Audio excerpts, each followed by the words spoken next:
Jade, an amazing preliminary final victory and the club's first grand final for 4 years. What does that mean to you and the boys? Oh, it's significant, Andrew, that we've done it in a way that has been challenging. Not lost on anyone that we got touched up Adelaide in the first final, and as you and I have chatted about a couple of times, it was about fronting up to what that week looked like from staff, coaches, players, about how we prepared, and that led us into prepping really well for Glenelg, which was a good tough finals win last week. And there was periods today where it looked like it could have got away from us. We got to 19 points halfway through the second, and we started to have to consider we have to change a few things, but we stuck fat with the group and we found a way to score quite quickly late in the second, and momentum shifted.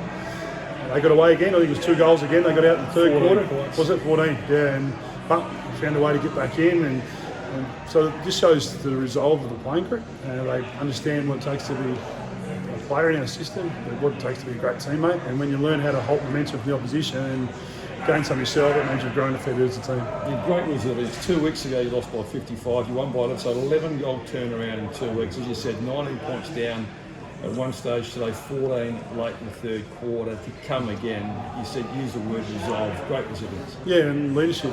It's Panos, Hamilton, Roker, Nunn, Boyd, and some been significant players. Jack Hurd's a leader. Kennelly. When they stand up, it's amazing how this young group follow, got in behind them, and they understand what it takes to be a leader. It's not just getting a nice jazzy photo at the start of the year to say you're a leader, it's what you're going to do. And we challenge leaders to lead when adversity strikes, and it's struck them multiple times in the last 3 weeks, and that's what they're doing through the week as well as on game day. That's where resolve comes from, in my opinion. And you lost inside 50s by 33 2 weeks ago, you won them by 7 today. Yeah, I think it was 73 inside 50s against and 18 goals. Yep. And I think you asked me about defensively, and we don't concede that because we defend. I think the corridor was wide open. We went strong around the ball. We didn't defend at the level that we had been all year. So I heard Simon Goodwin say last night, finals find your vulnerabilities. So we had some cracks in our game. And our game wasn't in good order, and we went to work on it into the Glenelg game, and our form started to come back in the second quarter last week. And then we showed some really good footy late in the game last week, I thought, which we carried into our training. We reviewed thoroughly again, had a really good week of prep, and I knew the boys were confident in being able to compete against Adelaide again in such a short turnaround.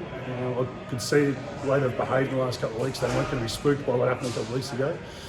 They're a big, strong team, a lot of talent out there at Adelaide, and we kept standing up to it at key times. And the weather changed, which I don't think was on the radar from what I knew from the last couple of days, and we adjusted to those conditions reasonably well in the third. I thought we nailed it in the last. You still lost clearances by 14, and there would have been alarm bells. I saw you jump up and down after the first 5 minutes when Adelaide had the first 4 clearances and the first 4 inside 50s, kicked 2 goals. So alarm bells obviously early, able to turn that around. Yeah, we did a lot of planning on centre bounce because we got smacked in that against Adelaide a couple of weeks ago, and the first 2, there might have been 3, went their way, and I thought Boyd was fantastic. He really stood up, and we did lose clearance some, but I thought the impact from them weren't as significant as what happened the last time, which if they wanted clearance last time was inside 50. So I thought we defended a bit better behind the ball, and we applied a high level of pressure around it when we did lose clearance. But I thought our clearances had some really good depth to them, and we looked dangerous. In a low-scoring game, Bain and Lowe's 4 goals were... It's 4 in there, was it? He got 4 very significant. Didn't do a lot in the first quarter and a bit, but some of his goals late were so important. We took a ball clean in the half-back flank halfway through the second quarter, and that's what got him going, in my opinion. He started to really play. He had a really below-average 2 weeks at the back end of the year. His first final and his West Adelaide game were below average. He's a great kid. That's why we got him over here from Tassie. He's got a great family. He's got resolve, and he's clean. It makes a difference. He knows where the goals are, and we've been really pleased that a young, just turned 19-year-old has moved his life from Tassie to come over here and he's played a full season of senior footy and stood up in the final for us. Mitch Carroll, 4th game, only his 2nd goal, but he put you in front for the first time, 15 minutes in the last quarter. Big play from the young man. It was, and I think he was the next handball. The bloke who gave a handball to Panos to get us that 2 goals out. So Mitch Carroll typifies our club, his club first. He behaves in a manner. He's trained the last 3 weeks in the final squad with a great attitude, and when there was a position available, he was ready to go. And while he didn't have a massive impact, he took moments and he played his part, and he's really pleasing to see him play that way. No injuries today? No, clean slate from what I can gather.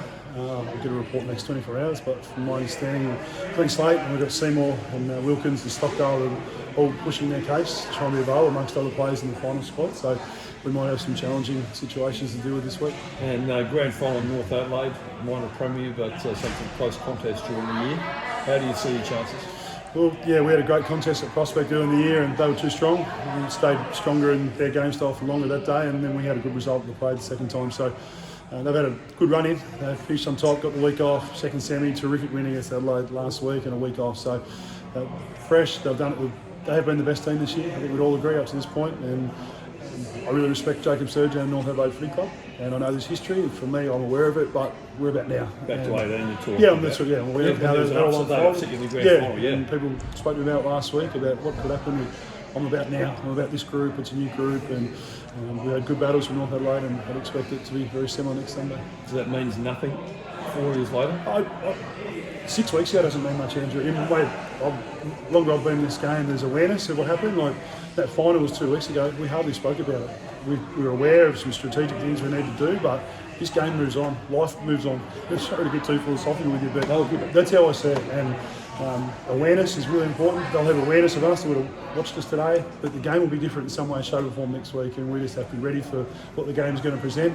And I know the fans at both clubs are going to be wound up about playing each other and what happened 4 years ago, but let's just stay in it now because it's worked pretty well for us so far. And there's two schools of thought. North Adelaide's had the softest run in, week off, last week, another week off. You guys have done it the hard way. Obviously, the 3 finals, 4 in a row. Is one better than the other? How does that pan out? I'm sure Serge will justify his and I'll be able to justify mine. And one thing I will say, when you get smacked in the first one, it was very good to be able to play the next week and to get back to work at training track and condition ourselves for the way we play. And I've got no doubt that condition from last week helped our training and our capacity to deal with a tough game again today. So we're conditioned. We've been training this way for this moment since November last year. We don't apologise for training our guys hard in the contest and the mental side of training in the summer to be ready for these moments. So the running for us, I think, suited us after the Adelaide final because it kept us with some continuity. I know Rossi says, Mark Ross suggested you guys are the fittest team in the comp. You guys do back your fitness in? We do, and Taylor Jack is our high performance man. She does a great job. She pushes them hard. Our footy content's pretty challenging. It's all designed to work back from grand final day back. What do you need to be? You need to be mentally, physically hardened. You need to have a game style that's going to stack up. You need to believe. And that's why we've trained our guys. We've now got ourselves in that position, and now we're going to go prepare really well to be ready for the opportunity.